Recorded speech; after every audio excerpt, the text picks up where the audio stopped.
आज हम विज्ञान विषय कक्षा 10वीं में नियंत्रण एवं समन्वय के बारे में अध्ययन करेंगे।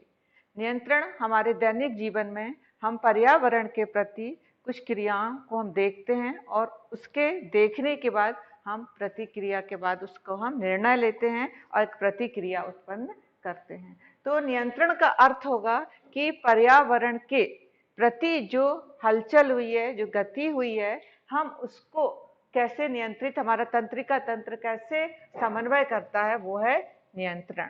और समन्वय कोई भी जो क्रिया होती है तो हमारा शरीर, हमारा तंत्रिका तंत्र, सभी अंग मिलकर उस पर सामूहिक रूप से अपना समन्वय, सामंजस्य स्थापित करते हैं, उसको हम कहते हैं समन्वय। तो हम देखते हैं कि नियंत्रण और समन्वय क्या है। तो ये मैंने इसका अर्थ बता दिया, समन्वय। अब हमारे शरीर में क्या होता है, जो समन्वय होता है वो तंत्रिकीय समन्वय भी होता है और रासायनिक समन्वय भी होता है। ये देखिए आप, समन्वय, एक समन्वय होगा हमारे शरीर में तंत्रिका तंत्र द्वारा और एक समन्वय होता है रासायनिक समन्वय। रासायनिक समन्वय। तो अभी हम पढ़ते हैं तंत्रिका तंत्र के द्वारा समन्वय। तो जो तंत्रिका तंत्र है हमारे शरीर में, अभी मैं इसका चित्र आगे बना रही हूं। तो तंत्रिका तंत्र है वो तंत्रिका कोशिका से मिलकर बना हुआ है। तो जो तंत्रिका कोशिका है उसको हम न्यूरॉन भी कह सकते हैं। इस प्रकार देखते हैं, ये तंत्रिका तंत्र पेशी ऊतक द्वारा संचालित होता है। जैसे हमें किसी ने कहा हाथ ऊपर उठाओ, तो हम हाथ ऊपर, कान ने सुना और मस्तिष्क ने उसको आज्ञा दी, पेशियों तक ये बात पहुंची और हमारा हाथ ऊपर उठ जाएगा। तो सबसे पहले हम एक न्यूरॉन या तंत्रिका कोशिका के बारे में अध्ययन करते हैं। तंत्रिका कोशिका देखिए, ये इस प्रकार, इसमें एक केंद्रक होता है और यहाँ से ये पतले पतले जाल निकलते हैं, इनको हम द्रुमिका कहते हैं। और जो ये बीच का हिस्सा है ये कोशिका का है और एक हिस्सा थोड़ा लंबा हो जाता है, ये कहलाता है तंत्रिकाक्ष। और तंत्रिकाक्ष के यहाँ से कुछ शाखाएं निकलती हैं, इस प्रकार ये, तो हम देखते हैं। और ये द्रुमिका, इसको डेंड्राइट्स भी कहते हैं। तो ये हमारे शरीर की सबसे लंबी कोशिका है और ये जो हमारे उद्दीपन है इनको एक विद्युत आवेग की तरह बदल देती है और ये एक दूसरे से जुड़ी हुई रहती हैं। तो इस प्रकार हम देखते हैं ये जो तंत्रिका कोशिका या न्यूरॉन है ये बहुत महत्वपूर्ण है। इसका चित्र आता भी है। इसके बाद हम देखते हैं कि किस प्रकार, जो आपने अभी देखा था, ये जो इस प्रकार ये न्यूरॉन है, ये इस प्रकार लंबा है। ये एक न्यूरॉन दूसरे न्यूरॉन से जुड़ा हुआ होता है। ये इसकी शाखाएं इससे संबंध बनाती हैं, इस प्रकार ये जुड़ी हुई रहती हैं। तो ये एक हो गया, इस प्रकार ये दूसरा और इस प्रकार ये तीसरा। ये देखिए आप, तो ये तंत्रिका कोशिकाएं एक दूसरे से जुड़ी हुई रहती हैं और ये हमारी पेशियां, हमारे शरीर की पेशियां जहां से हम गति करते हैं, हलचल करते हैं, उस प्रकार ये जुड़ी हुई रहती हैं और सूचनाओं को विद्युत आवेग की तरह हमारी पेशियों को पहुंचाती हैं। इस प्रकार सारी कोशिकाओं में ये तंत्रिका जाल फैला हुआ रहता है। अब सिनेप्स क्या है? तंत्रिका तंत्र में एक बहुत महत्वपूर्ण संबंध है। जो एक न्यूरॉन होता है, जो एक न्यूरॉन होता है, अभी मैंने इसका बताया, ये जो द्रुमिका है और एक हिस्सा थोड़ा सा लंबा हो जाता है, इसको अपन एक्सॉन या तंत्रिकाक्ष कहते हैं। तो इसकी ये देखेंगे तंत्रिकाएं हैं वो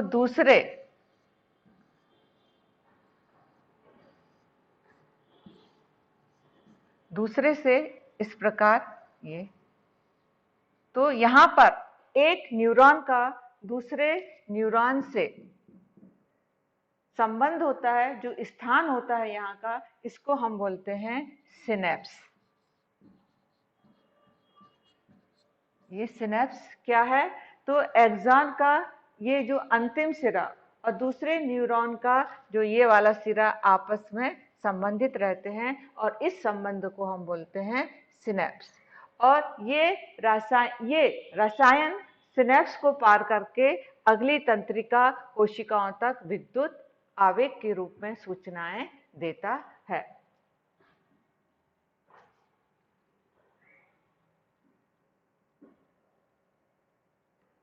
बहुत ही महत्वपूर्ण प्रतिक्रिया है प्रतिवर्ती क्रिया। हमारा जो तंत्रिका तंत्र है, हमारा तंत्रिका तंत्र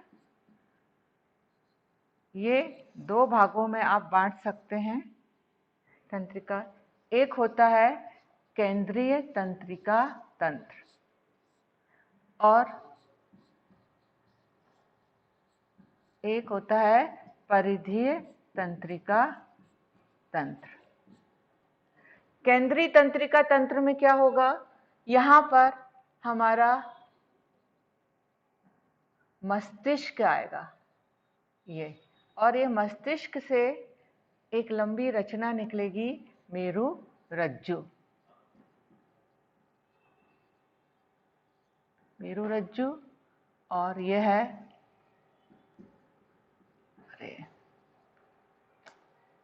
मस्तिष्क।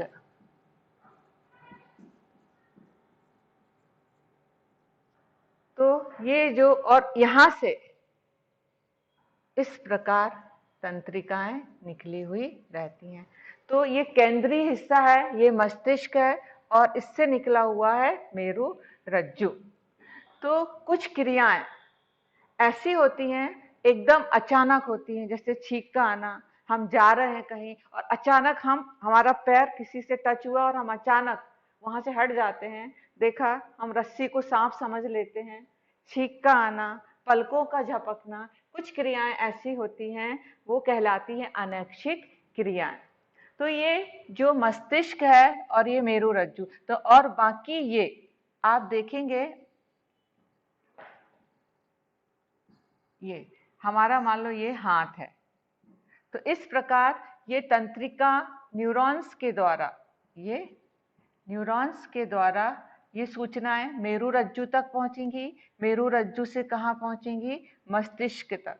लेकिन कुछ क्रियाएं अचानक होती हैं और मेरु रज्जु के द्वारा हो जाती है ये हिस्सा, और मस्तिष्क तक उसकी सूचना नहीं पहुंच पाती है। ये क्रियाएं कहलाती हैं प्रतिवर्ती क्रियाएं। उद्दीपन, उद्दीपन मतलब कोई कारण होना चाहिए। आप देखेंगे यहाँ पर ये गर्म है, तो हमारा हाथ जैसे ही ये गर्म स्थान पर पड़ता है तो हमारे त्वचा में ग्राही कोशिकाएं होती हैं, संवेदनाएं होती हैं, तो ये ग्राही अंग, और इस प्रकार ये सूचना देखिए आप, संवेदी तंत्रिका कोशिका से ये सूचना, ये हमारा मेरु रज्जु है।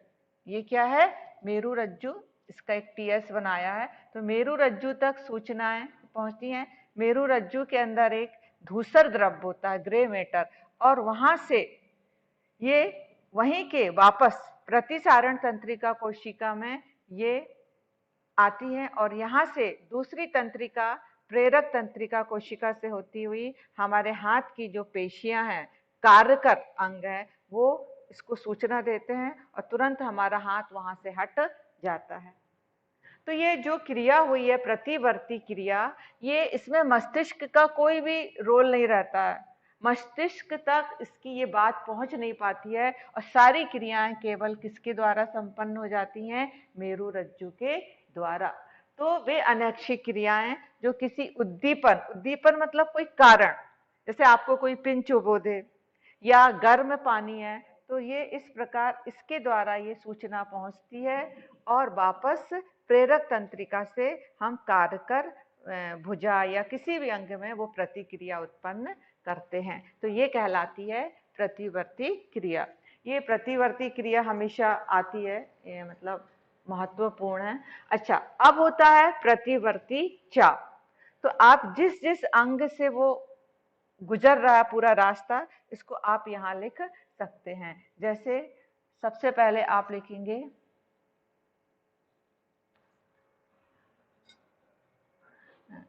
उद्दीपक। सबसे पहले कारण लिखेंगे, उद्दीपक के बाद आप क्या लिखेंगे, ग्राही अंग। ग्राही अंग से संवेदी तंत्रिका, संवेदी तंत्रिका से मेरु रज्जु, और फिर प्रतिसारण कोशिका, प्रेरक तंत्रिका और कारकर। इस प्रकार ये मार्ग आप लिख सकते हैं। तो इसको बोलते हैं प्रतिवर्ती चाप। क्या बोलेंगे, प्रतिवर्ती चाप।